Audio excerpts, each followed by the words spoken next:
Hey guys, I'm Kelly Brotherton with Better Together Life, and today we're going to talk about and show you how to blanch these green beans. So a couple weeks ago we took you through the garden. We walked around and saw how things were growing, and then we had rain and rain and rain and rain, and these green beans popped off. So now I think it's probably just over a gallon of green beans that we harvested, washed them off, and today we're going to preserve them by blanching. It's really, really easy, and I'm not even going to make you can. So let's figure out how to do that together.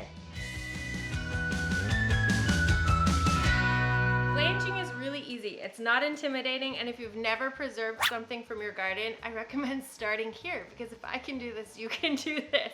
I think if you get nothing else from like garden tours and harvesting and all that stuff, you're gonna find probably the easiest ways to do this stuff with me.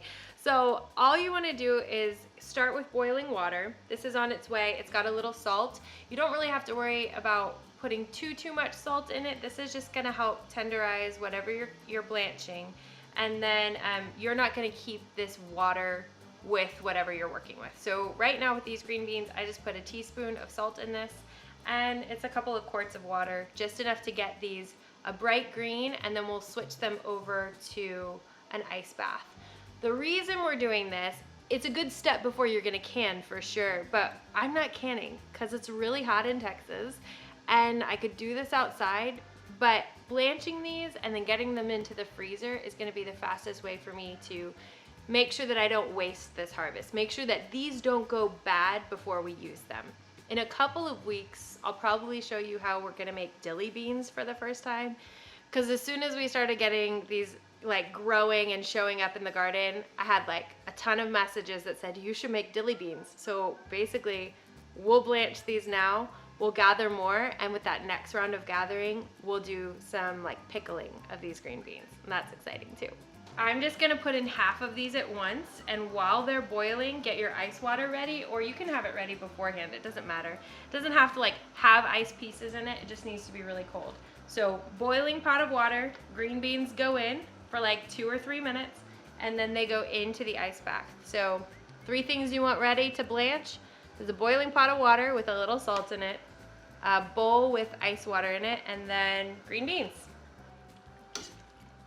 Okay, these green beans are already getting really bright in color. So as soon as you harvest them, they're gonna be green. You're gonna know when they're ready just based on how you touch them. Your green beans should be long, but they shouldn't be starting to turn yellow. They should be a good, vibrant, honestly, like a Kelly green color. So once you have them and they're ready and you pluck them, go ahead, bring them in and wash them. And then while they're blanching, you're gonna see them turn an even more vibrant green hue. Just before we're properly cooking them, you're gonna move them into this bath. So right now, they're kind of getting brighter green. We're gonna give them about another minute, and then I'll just pick them up, strain them right into this cold bath. These are looking good and green. It's just under 3 minutes. So I just take whatever tool you got, guys. This will go a little by hand, just straining them right into the bath. So these are not cooked all the way, they're just blanched. So they were heated, they're gonna be nice and tender when we put them in the freezer. So I'm not one for like the cooking show of this, but what I am really excited about is not wasting what you grow. Like we have pigs, we can send these leftovers or reject green beans to the pigs, but I don't want to reject anything that's going to actually be nutrition for our family later. So that's why we're preserving these, is not because I feel like, oh, everyone needs another recipe for their green beans. But I do think everybody needs a way to make the most out of their green beans. And one of my favorite books that I've been learning from is a farm girl in the making. I'll tag her here. Her book called Preserving the Harvest, and she's got a lot of different recipes for canning to just blanching and freezing or water bath canning, and that made it so easy for me that I think that's stuff people just need to know. So take a look at this color, because I think it's a big deal. These are green, but they're kind of dull, right? So take a look at these next to these. This like blanched green bean next to that. And it's not just because they're wet, it's because these are a little more tender now. these blanched ones, and these are just straight out of the garden. So you're gonna see that difference. The chlorophyll really shows up in these blanched green beans, and these ones will go in next. When do you put the bacon grease in it? Put the bacon grease in when you're ready to cook. You can absolutely just dry off your green beans, throw them into a Ziploc sack and then into your freezer. But when you take them out, they're gonna be like a clump of like almost a green bean gigantic ice cube. I don't think you want that. So if you don't want that, if you're like on a pinch in time, it's not a big deal.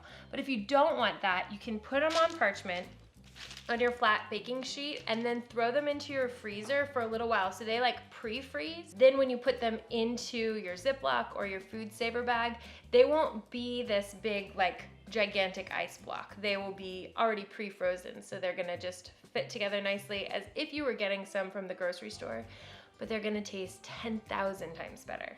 That way you can choose your own serving size. So like if you've got a family of 2 and you just need a few green beans like in a pot, that's great. We have this massive family, so when I'm cooking for 6, I'm probably gonna want 2 or 3 handfuls of those green beans straight from that bag, but then I can put it back in the freezer and I'm not wasting anything.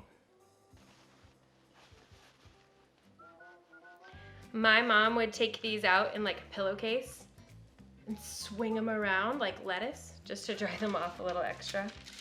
Ready for a pro tip? I don't have a lot of cookie sheets. Like these baking sheets, I've got literally 2. Tiny house. Tiny house, probs or good things. So I'm gonna do a second layer of this and they can still go into the freezer.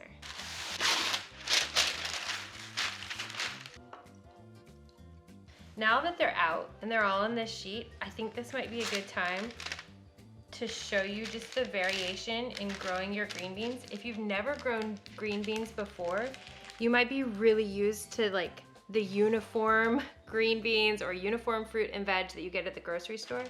And actually, that's just what they chose for you. But veggies are rarely uniform because nature does her thing. So like these are a little bit lighter. They're still good to eat. Don't get rid of them. This is a little bit like bit up. You can kind of discern this on yourself. There's not a lot more blemish on this one, so I'm gonna keep it. If they have a lot of holes, I'll usually just throw them out to the pigs or the chickens, which is a great thing on the farm to never have to waste your kitchen scraps. But like they're different sizes. They all kind of have a similar plump to them though. And that's how I knew that the beans inside were ready. So not kind of like a shrivelly little one, but one that has a little bit of volume and body to it. It's gonna kind of snap open. So this is the size of this green bean. These are French green beans, but this is the size of the bean inside. And my kids will usually eat these raw and just pull out the little bean inside. So there's not really a wrong shape or size, but if they're really shriveled or they have a lot of holes from pests in them, I don't usually use those, and you can use them in another place on your homestead while that water is cold. We're gonna take these to the freezer, and that's it, guys. Like 3 ingredients: cold water, hot water, green beans, and then I guess it's 3 steps. Blanch it, put it in the cold water, put it in the freezer. One way that you can keep these good as soon as they're done kind of pre-freezing is put them into a Ziploc bag, mark it with the date, and then you can use these for like a year.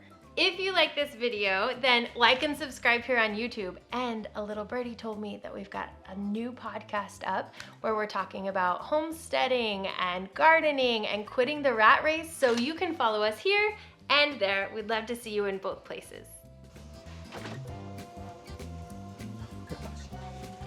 We gotta fill this thing up with those chickens. We really do. But yay for 2 freezers.